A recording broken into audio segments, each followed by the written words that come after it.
नमस्कार जय जगन्नाथ मुझे आपंकर वर्षा स्वागत करुच्ची मो यूट्यूब चैनल को। बिरियानी पे प्रति दिन दरकार प्राय मार्केट गलु आम अल्प किसी दिन कि आनलु जेहतु आम 3-4 जन मिसिक बिरियानी करूँ तेणु आमको अल्प दिन दरकार पड़ा। प्रथम पिज को काटी कुटिक आनी रखिले चिकेन टाक भल भाव धोईदे एपटे मो पिज को भल भाव 4 बोले तेल भी कड़े पकई सारे पिज पकईकी लुण टे हल्के छेचिकी पिज टाक कलर करने मुझे खड़िक भाजिली देन पिज भी टे कलर हो आसता है एपटे आम सब जिनस भी अंकल आंटी अच्छा आम सांग गोटे अच्छे कटाकटी करपटे मुझे गोलिया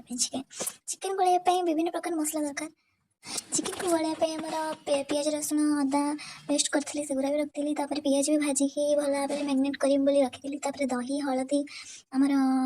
बिरियानी मसला जीरा मसला धनिया गुंड पुदीना पत्र धनिया पत्र इत्यादि इत्यादि सब मिसेकी आम मैरिनेट कले चिकेन को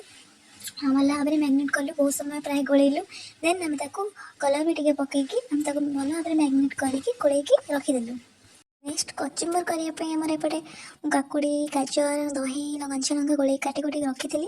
नेक्स्ट मुझे गोलैदेली कहीं चिकेन मैरिनेट करने अधघंटे निहत दरकार से मुझे कचुम्बरटा बनईदेली कचुम्बर बन सारिकी भल भाव हाथ में मेल्ट करके गोल गाड़ी रखीदेली जेहतु बिरियानी पिज बहुत दरकार मुझे पिज आगे किसी काटिली देन जरिए मुझे भल भाव गोल गोल पीस करी कहीं उत्तर में देती से भाजी भलसे बाहर कर सारापर हो सारापर कलर रेड कलर बाहर कर सारापर नेक्स्ट मुझे जो चिकेन कषि ना पिज काटिली पिज काटिक तेल कड़े पकई पिज को चारिकी भल भाव चिकेन जो रखी मैरिनेट भी कढ़ी पकईदेली देन भल भाव कढ़ी पकई सारापर अंकल जड़े अच्छे सी बसिक देखुं मुझे केमती बिरियानी बनाऊँगी जेहतु मुझे फर्स्ट टाइम बनाऊली यूट्यूब देखिए बनाऊली कहीं जेहतु मोर फर्स्ट टाइम चिकेन गोलिया से कढ़ई जगह तो होता कि बड़ बड़ पीस थी जेहेतु मैंने मुझे गोले भी पार नी अति कष्ट मुझे गोले गाड़ी रखी मुझे चिकेन गोली देखी आम चाउल भी थोड़ा चाउल भी अधघंटे रही था जेहतु पानी में पानी बदल एपटे आम चिकेन टे लगे जेहतु मुझे बाहर करके आउटे गोलैली एत छोट कढ़ई जगह जेहतु ना गोले भी है लास्ट गोटे बड़ जगह बसिकी भल भाव गोलैली। नेक्स्ट आम ग्रेवी जो नाली नाली बढ़ी तेल गुड़ा चिकेन उपर से बाहर करके अल्प किसी बाहर करके रखिली नेक्स्ट मुझे चिकेन बाहर कली गोटे प्लेट को जेहतु आम मैंने प्रथम चिकेन किसी अल्प दिहब पुणी राइस देखे पुणी तो चिकेन देव जेहतु मुझे फास्ट अल्प किसी चिकेन बाहर करदेली नेक्स्ट मुझे चिकेन को अल्प किसी बाहर कर घोड़े रखिली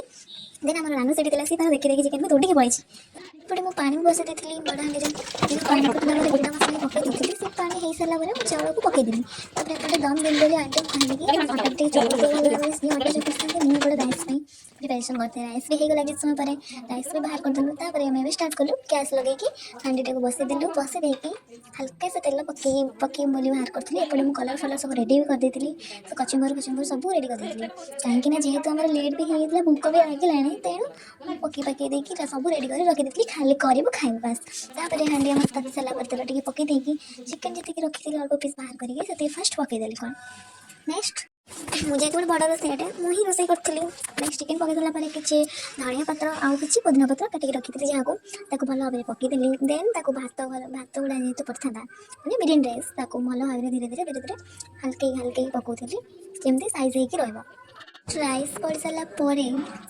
भल भाव राइस पड़ सारापर किसी चिकेन भी रखी जहाँ को मझे दे था तीन थाक कर से चिकेन को प्रथम पकईदेली पूरा साइज कर रखीदेली चिकेन कलर तो आप देखुं पूरा मस्त किसी धनिया पत्र पुदीना पत्र रखी साइज कर पकईदेली कंचा लंका भी दिन पकईदेली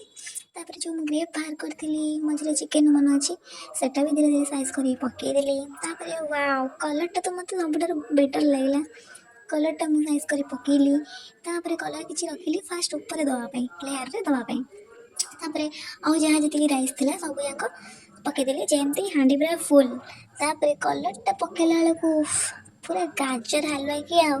से भाया देखाला तो साइज करी कलर पकईलु ग्रेवी पकईली आम पिज जो रखीदी लास्ट करके भी भल भाव पकईदेली आउ किसी धनिया पत्र पुदीना पत्र आउ कि कंचा लंका से रखीदेली बास पकईदेली आमर रखी गोटा मसला किसी भी भल भाव पकईदेकी कम देम बोली रखीदेली भल भाव अटा को साइज करके हाथ में गोल गोल करके दम देदेली भल भाव दम देला तो किस समय छाड़देवा आमर जमी बांफटा बाहर पर्यंत किस समय सिम करके गैस को छाड़देवा बिरियानीटा सुंदर लगुच कि नहीं से तो आप देखिले कि टेस्ट लगुच कि नहीं से मुझे देखी कारण मुझे खाइबी ना आगे से ତାପରେ ଏପଟେ ମୁଁ କଚି ମୋର ବି କରିସାରିଥିଲି। A few moments later. ଏବେ ଆମର ଦମ୍ଟାକୁ ଅଟା ଯେଉଁ ଦେଇଥିଲି ସେଇଟା ଆମେ ଖୋଲିଦେବା ଧୀରେ ଧୀରେ, କାହିଁକିନା ଟିକେ ବି ଆଉ ଟିକେ ହେଇଥାନ୍ତା ମୋତେ ଲାଗିଲା କାଳେ ପଡ଼ିଯିବ, ସେଥିପାଇଁ ମୁଁ ଧୀରେ ଧୀରେ ଖୋଲିଦେଲି। ତାପରେ ଭଲ ଭାବରେ ଛଡ଼େଇ ସାରିଲା ପରେ ଦେଖିଲା ୱାଓ ବାମ୍ପ ବାହାରିଲା। ବାମ୍ପ ବାହାରି ସାରିଲା ପରେ କି ବାସ୍ନା, ପୁରା ୟମି।